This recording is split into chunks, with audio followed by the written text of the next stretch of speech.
Welcome, everyone. We are here today to talk about hyperconverged infrastructure and is it time to simplify with HCI? So there's a lot of talk about hyperconverged infrastructure. We're going to sort through the hype and the information around it. My name is Elena Perez. I'm with the Register and I'm your host today. And our very special guest being Alan Conboy from Scale Computing. And Alan, I'll turn it over to you to introduce yourself. Sure. So my name's Alan Conboy. It's actually, my title is the Office of the CTO here with Scale. Translation, I'm not a sales guy. I'm here to just talk to the technology writ large, what HCI is, where it came from, where it's going, etc. Excellent. Well, thank you so much for joining us today, Alan. We're really looking forward to getting your not sales guy perspective here. We're going to look at the agenda. Just in a nutshell, we're going to talk about HCI in general, why now, help all of those of you who joined us today understand, how to identify if this is the right fit, the process of making the move towards hyperconverged infrastructure, and then, a little bit of pontification for what this all means for tomorrow and your business. So let's start off by going back in time to 2012 and think about the landscape at the time. Gangnam Style was a video breaking records on YouTube. Smartphones, about half of Americans had smartphones. The iPhone 5 launched. Social media is really hitting its stride with Facebook's IPO. Then we have, some events like Hurricane Sandy. Obviously, hurricanes are top of mind right now. And all of these events are coming together to kind of create a situation that set the stage for innovation. So, Alan, could you talk to us about how this all comes together and what this means and where it leads us? So. Sure. 2012 was a very interesting time globally. And, the things that you point out historically, they really kind of speak to a need for change in the world. HCI is a result, one of the outcomes of that very need for change. Honestly, it really is.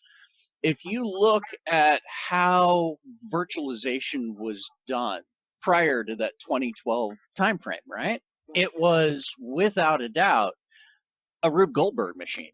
It was a series of moving parts from different vendors, all being held together by specialists that kept it well out of the reach of the average guy, the average SMB or mid-market customer, the people that really needed the benefits of virtualization the most. I would say this. Let's take a look at where HCI came from.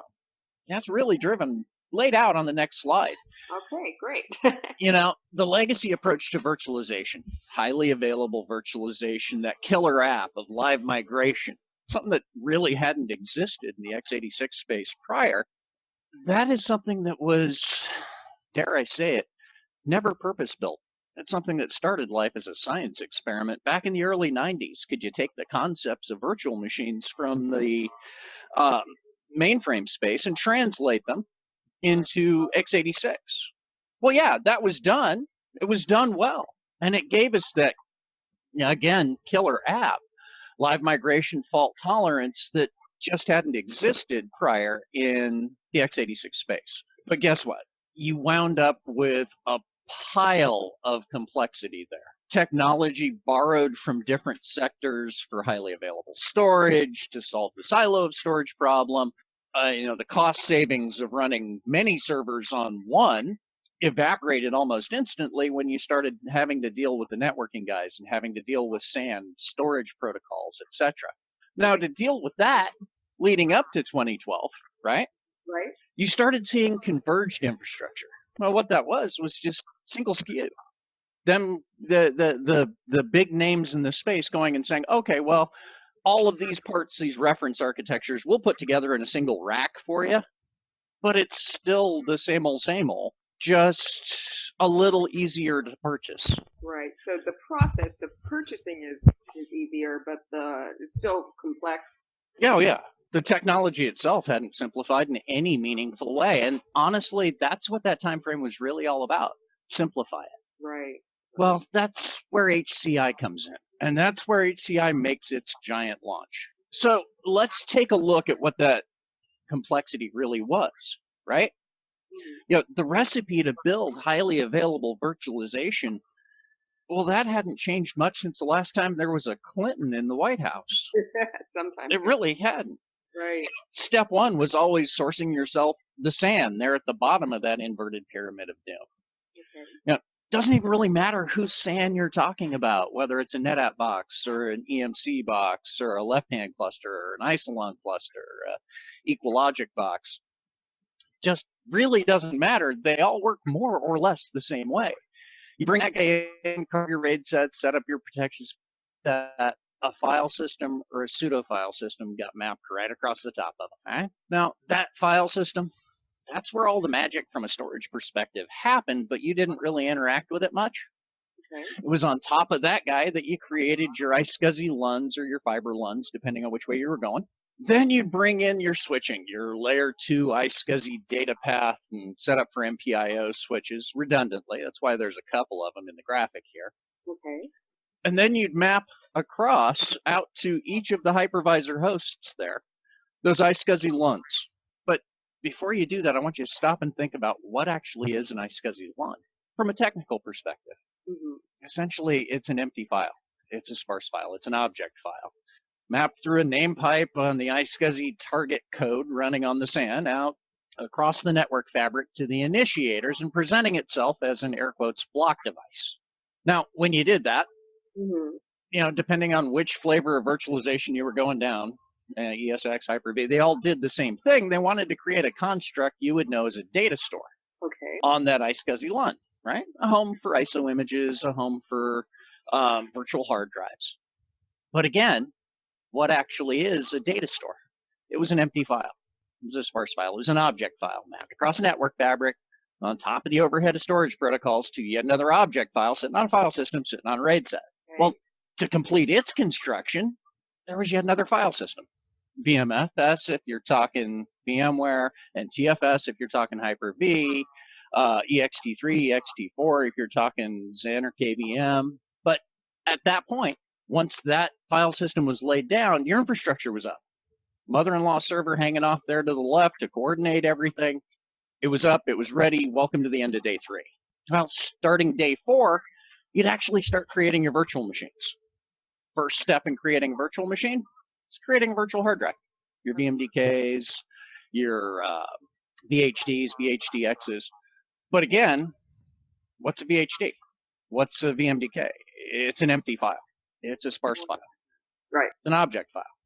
Sitting on a file system, sitting on an object file mapped across a network fabric, sitting on an object file, sitting on a file system, sitting on a RAID set. Pretty complex there, yeah. Oh, yeah. And it gets worse. Because then you'd go and install the OS into your shiny new virtual machine. Okay. And what's the first thing that happens when you install an OS? I'll give you a hint. The initials are NTFS. Right. Yet another file system. Yeah. Okay. Stop and think about the complexity here that nobody ever really thought about. On that VM there on the right, you got an open Word doc, you want to change a period to a comma. Okay. Here's what actually happens. You've got an open file, that Word doc, sitting on a file system, sitting on an object file, sitting on another file system, sitting on yet another object file, mapped across a network fabric on top of the overhead of storage protocols and IP, to yet another object file, sitting on yet another file system, sitting on yet another RAID set. 7 hops coordinated through 3, 4 separate kernels, each way to do something as trivial as change a period to a comma. I mean, that's kind of crazy when you really think about it. It should have been easier. It's a Rube Goldberg machine and always has been. Yeah. You see, that's the thing people never thought about, because that killer app of live migration, of auto restart fault tolerance, made that particularly tough pill to swallow a little easier to guzzle down. Right, because the benefit there, it just wasn't evident. I guess when you've got a great benefit, you learn to deal with the situation as it is. Maybe you don't challenge it as much, right? Exactly. You kind of just tolerate the ugly to get to the good. Right. Well, what HCI is a deep look at what actually was happening here, and going, well, if I'm going to take the benefits of highly available virtualization, fault tolerance, the ability to lose components and have everything keep running, the ability to live migrate a workload from one host to another. And I'm going to design it from scratch. Is it going to look anything like this inverted pyramid of doom? And the answer is, oh, dear God, no. And the next slide will show you. All right, cool. You see, in the spirit of perfection is not attained when there's nothing left to add to an architecture, but rather nothing left to remove without giving up feature functionality. What HCI is simple. It's getting rid of everything that didn't need to be there in the first place and putting the remainder exactly where it should have been all along. Right. And suddenly that changing a period to a comma goes from essentially 14 hops, 7 each way, transitioning through 4 or 5 separate kernels, 3, 4 separate kernels, to 3 hops, single kernel. It's amazing. I think it's like faster, more reliable, right? Faster, more reliable, more efficient. No storage protocols involved, no initiators, no iSCSI targets, no fiber targets. All of that legacy cruft, that glue used to hold together architectures piecemealed from different disciplines, it goes away. Right. That's what HCI is. And in the context of that, let's make life better, 2012 timeframe, HCI starts to really make sense. It's an architecture you don't need to be a VCP and a CCNE and a SNIA certified storage engineer to stand up, make go, and get benefit from. So it's a lot simpler. It's going to be, all of these benefits. But in the meanwhile, the universe of, companies and infrastructure are set up the other way. So I guess the question would be, and tell me if I'm going too fast, but, who needs to be thinking about it? Is this something for everyone? When you're talking about simplicity, that's just universally appealing, but it's who needs to be thinking about HCI? That's okay.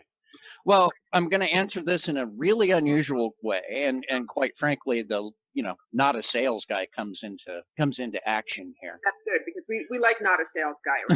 Right? Right. Long story made short, is HCI for every implementation on the planet? Oh dear God, no. Okay. At the high end, at the highest end, that complexity and its collection of tunables, etc., still makes sense. Okay. It really does. There's specific use cases where being able to tune down to the nth degree makes a lot of sense. Where the automation, not a sales guy, huh? yeah, where the automation that HCI brings is outweighed by the benefits of, pardon the term, 26,328 nerd knobs. Okay. All right. But for the vast majority of us in the real world, okay, HCI makes a ton of sense. Depending on which vendor you're talking about, there's a huge licensing impact. Mm-hmm. Historically, in the inverted pyramid of doom, there was licensing at every single level, depending on how many nodes you had, how many processors you were running, what SAN licensing feature sets, which feature sets you wanted from the hypervisor, etc. So that's adding up quickly. That adds up very, very quickly. Different levels, yeah. It really, truly does. And that licensing impact, well, again, depending on which vendor you're looking at, it can drop radically. Right. With one I can think of, for what it costs to set up that legacy servers plus switches plus SAN plus hypervisor plus DR software plus another site to replicate to, for what it costs to set that up, you could bring an HCI cluster into site A, an HCI cluster into site B, have real-time replication with failover, failback just built in, and still have enough money to back the beer truck up. Nobody wants to stop the beer truck. Exactly. That's kind of my point, is simplicity brings its advantages. It also gives you an architecture that lets you not have to think near so much about your architecture. That's the whole point, is, you've got a pile of brain power on staff. Use that for things that move the business forward, not chasing down which cable got kicked out in the data center at 2 a.m. Most of your HCI implementations out there in the world include backup and HA components, just designed in. Total cost of ownership versus the legacy approach. Well, if you'll pardon the reference to Eddie Murphy, half, Eddie. Your cost is significantly lower with HCI across the board. Right. Significantly simpler, both in hard and soft costs. You've got a bullet point on here, edge computing. Right. That's nascent. That's new, right? I would posit that edge computing really is computing that takes place outside the 4 walls of the data center. Mm-hmm. From a traditional perspective, right? Takes place in the back office of the retail implementation. Takes place out on the oil derrick in the Gulf. Right. So this is drilling for oil. edge computing is a lot about latency and speeding things up as well, right? Sure, it is. And where HCI really comes to shine there, if you're looking at an HCI vendor that has really optimized their stack to fit on small form factor devices, is in its automation. Let's face it, in the retail space, great edge computing case, the store manager, Right. he's a middle-aged guy trying to keep the teenagers showing up and staying on top of his inventory levels, etc. He's not a VCP. Hmm. He's not a CCNE. He might know how to spell IT. And that's it. That's good. We've got that. Properly implemented HCI allows that feature functionality to be brought in on a small form factor device at that edge without needing that in the trenches at the leading edge IT staff. Right. Self-heal, it'll load balance. He doesn't have to worry about it. He can start taking advantage of things that move that retail implementation forward. Right, because there's a lot more happening on site now, technologically speaking, with people with their devices and apps running. Exactly. The same story really applies to virtual desktops, and to end user computing, whether you're talking traditional VDI or whatever. HCI radically lowers the cost of VDI. It really does. It simplifies the implementation. It, implemented properly, gets rid of a pile of the extemporaneous costs associated with, I got to have this and that and this and that from an infrastructure side of VDI. And makes it actually affordable, actually easy to implement. Choose your vendors wisely, though. Right. Why do you say that? I mean, well, different vendors in the HCI space have different core competencies. Okay. Some are focused on the wants and needs of the Fortune 50. Right. Others are focused on what really makes the mid-market sing, so to speak. Very different sort of needs there, then, right? Simplicity on the infrastructure side of things that maintains the necessary performance levels for 2 or 3 or 4 or 500 desktops to do what they need to do. That makes a difference. Well, that makes a lot of sense. When we're talking specifically about scale computing, but I think this is an interesting slide because this is based on actual customer research. Is that right, Alan? That's actually very, very true. And, I can't speak to what every other vendor out there in the world has for data for, why people were purchasing HCI.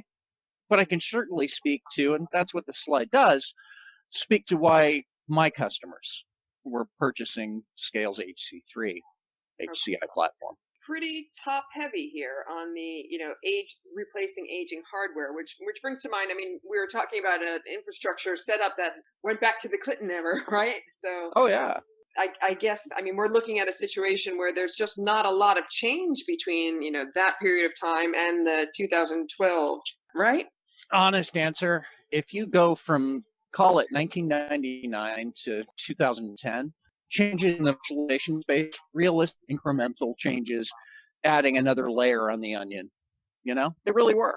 Oh, I want to support this specific feature, or oh, I want to smooth the difficulty with that a little bit. Right. It was never a big radical change. The time wasn't right for it. And it, quite frankly, virtualization hadn't been widely accepted enough for people to really feel the pain of all the complexity and the inefficient data path that traditional virtualization brought. But boy, by 2012, 2013, 2014, they had, and they wanted something better. Yeah, I mean, it's just so much more rapid, it feels, and so much more data happening. I think mobile had such a huge piece of that. Just sort of the expectations of what people need from their IT systems and hardware and software right now to get their jobs done. I mean, everyone's working from everywhere, right? Oh, you're not wrong. And quite frankly, autonomy becomes a huge part of that. Right. When you're dealing with a much smaller scale of users, as we were 15 years ago, 20 years ago, well, guess what? You can afford to dump all kinds of man hours into maintaining infrastructure. Right. But today's world, that's not the case. Anybody doing anything from anywhere at any point, that manpower needs to go into other areas. Right. And the Right. autonomous nature of HCI, that's where it really shines. Right. So looking through this slide, I think business growth expectations, new business initiatives, that makes a lot of sense. Reducing operational costs, I think that's a huge priority for folks. It sounds to me, I mean, when you take this incredibly complex system that takes a lot of time to set up and kind of sculpt it down to something more easy to manage, it's got to affect the cost of the system itself and then just overall operational costs considerably, right? Yeah, yeah, full stop. I don't really have much to add to that because you hit the nose right on the head. Right. So operational challenges, we know what inspired the decision. So let's talk about solving challenges, right? So can you speak to this a bit? This is another survey question from some of the users that took that survey that Scale Computing did. Complexity is back again, right? Oh, yeah, it is. Complexity in the legacy approach to virtualization was huge, Mhm. and it was ugly.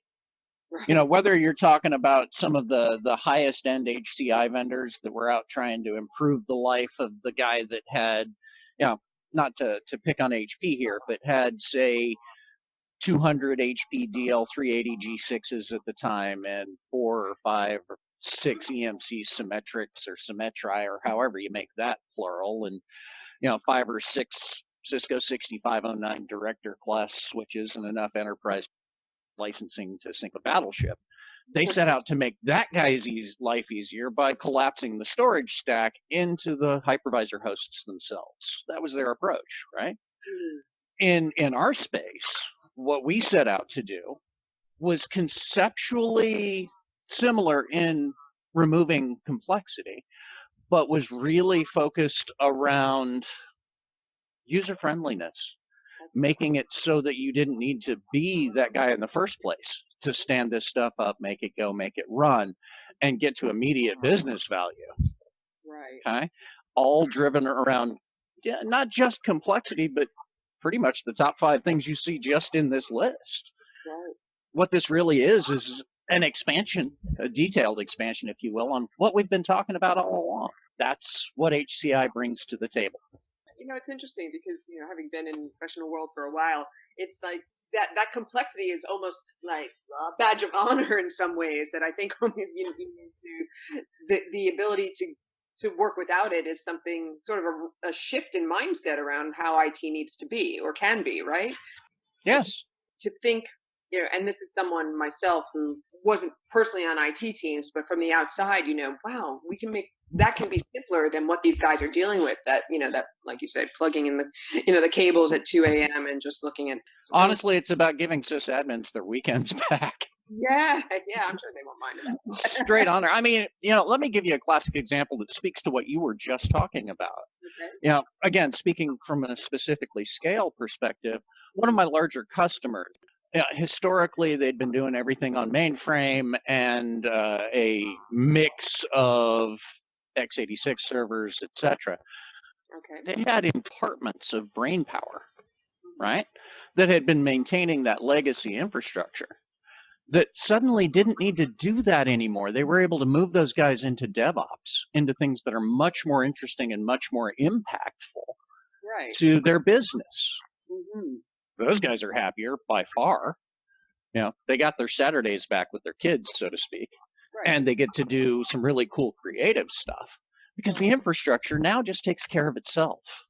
Right, which is, I mean, that's great because if this is something you're interested in doing, you want to evolve with it, right? Yeah, that's absolutely true. Well, I mean, so we understand why people have made the decision.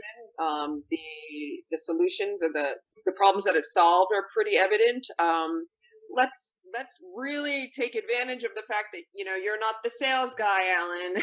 I am not. I am not. and, I may be an HCI OG, so to speak. Been doing this for a really long time, right. since day one. But that's where the passion comes from, not from trying to sell. No, we appreciate the passion for sure. This sounds really fantastic. What are the trade-offs? Are there any trade-offs? If I'm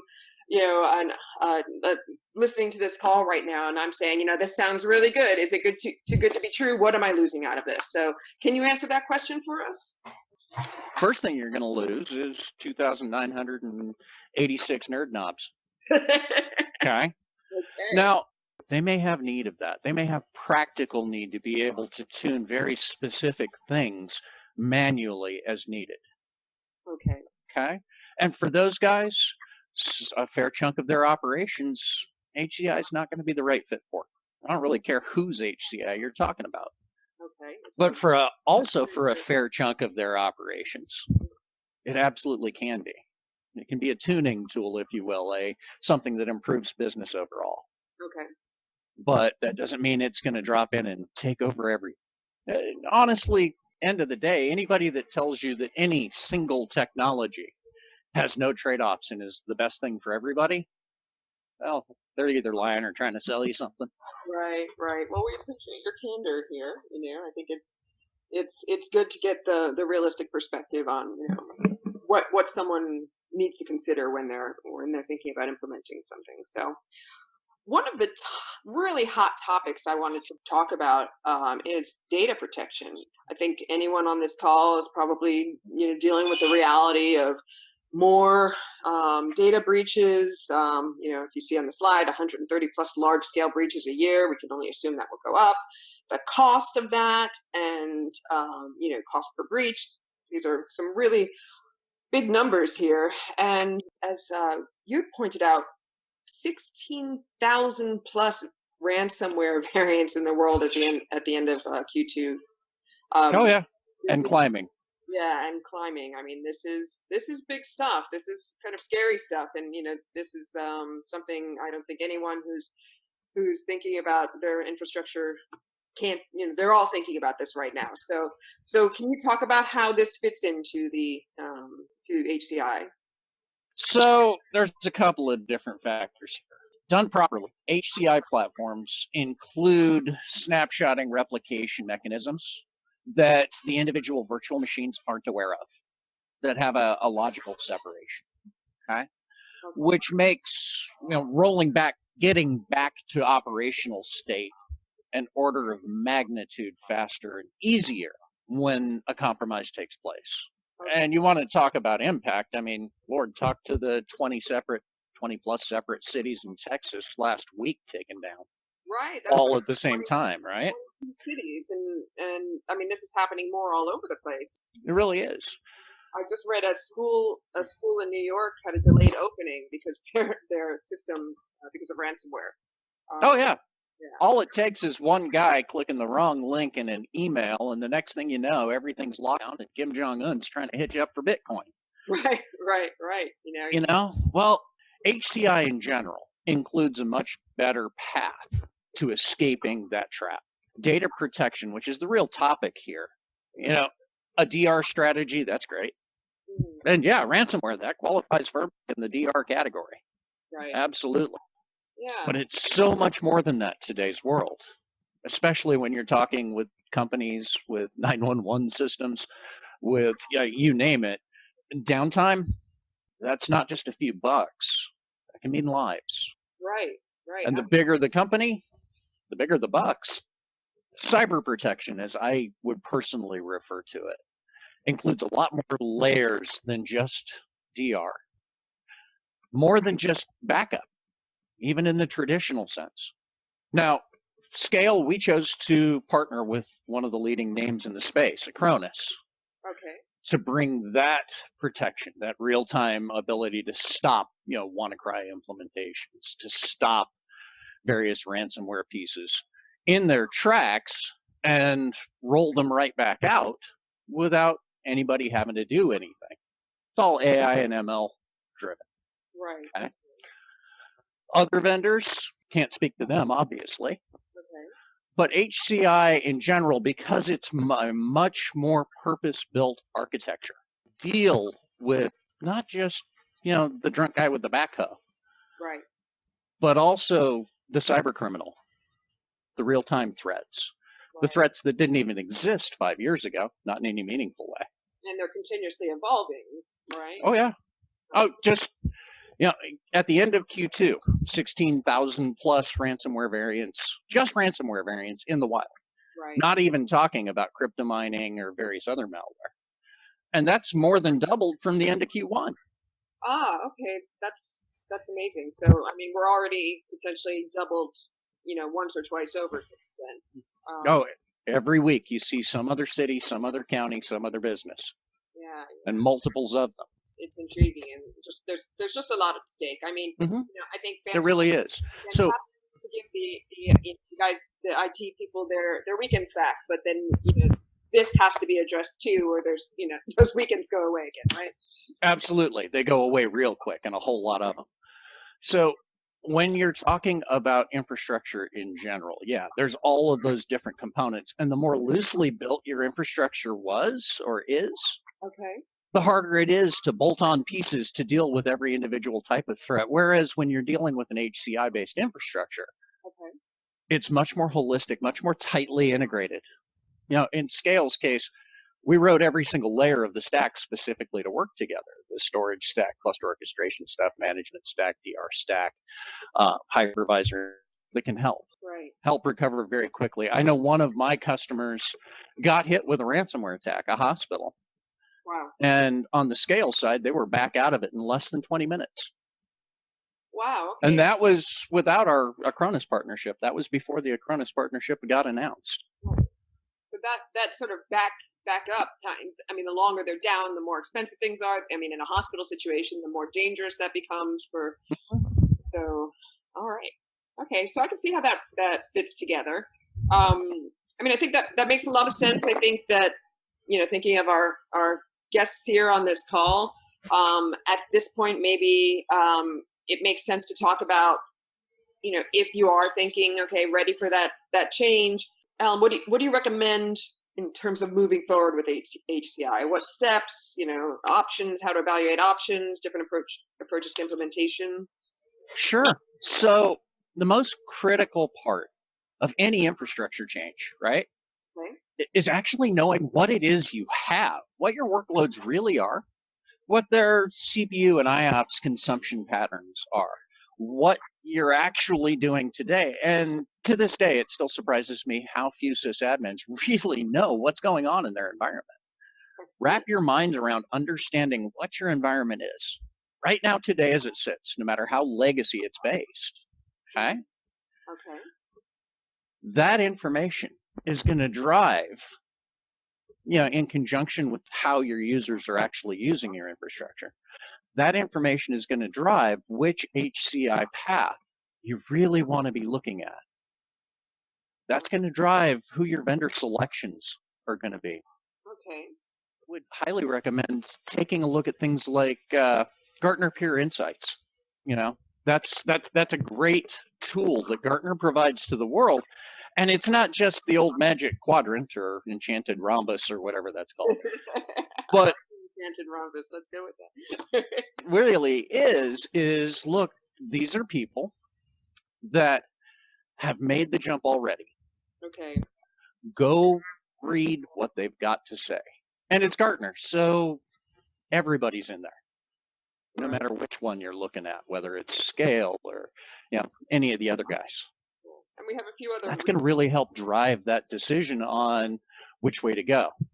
Your implementation strategies, they're going to be a bit different depending on which HCI platform you wind up selecting. Right. Gartner Peer Insights, I mentioned them. There's more than just them out there. There's, 4 or 5 that come to mind right off the top of my head that are absolutely driven by sysadmins in various verticals and various business cases across the range of sizes of companies and implementation styles, that these varietal, peer reference sites can help provide that insight on, who should I be talking to? All right, so we've talked about evaluating options, some great resources for people to get the customer point of view on their HCI options and implementation. Let's talk about success. I mean, we've already touched on a lot of things that this does. How are our IT leaders or sysadmins, the folks here listening on this call, what should they be thinking about when they think about success here, measuring success? You ask 50 different companies what their measure for success is on any given infrastructure change, right? You're going to get 50 different answers. Right. You just are, because different things and different features are of increasing or decreasing importance to different entities. That's the way of the world. Right. Now, what we've done here is simple. Out of those same questionnaires, out of those same surveys, we've taken some answers that we've got. What made you consider your HCI implementation a success? And honestly, Michael Cross here, he hits it on the head. Okay. Really speaks to why HCI was invented in the first place. Right. Right.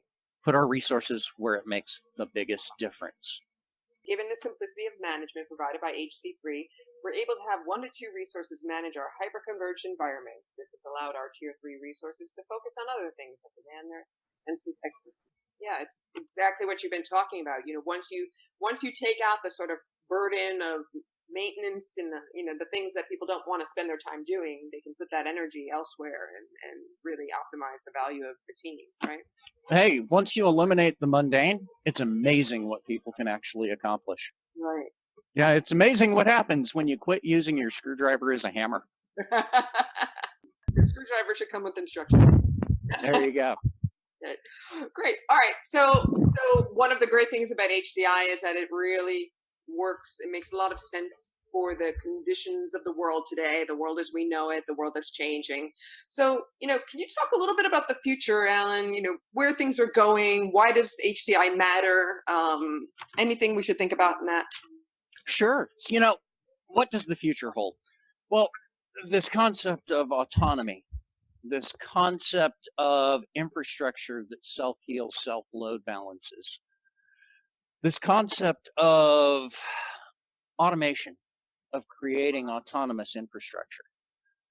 With HCI, it was first applied to virtualization, driven by a very specific need. The way virtualization had been done prior was an iceberg being hit by a tornado in the middle of a hurricane.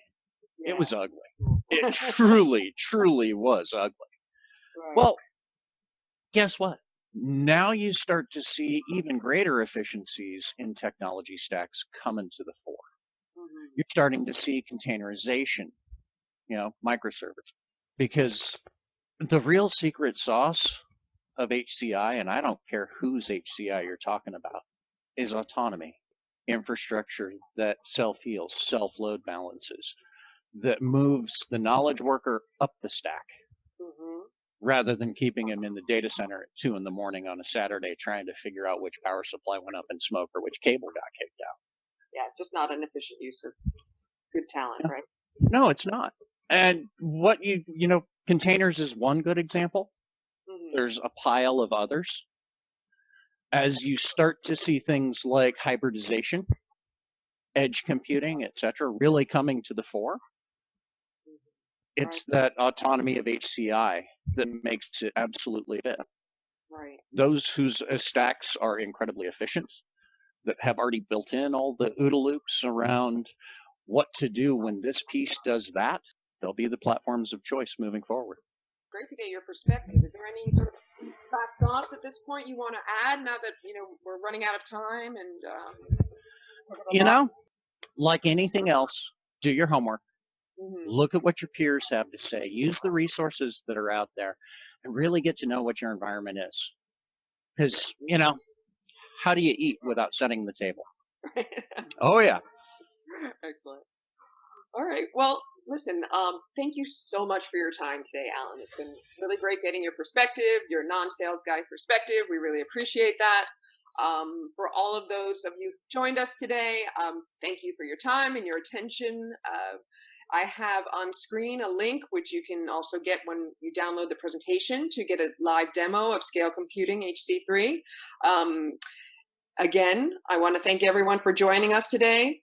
Alan, I want to thank you again, and have a great afternoon or morning or evening, whatever comes next for you.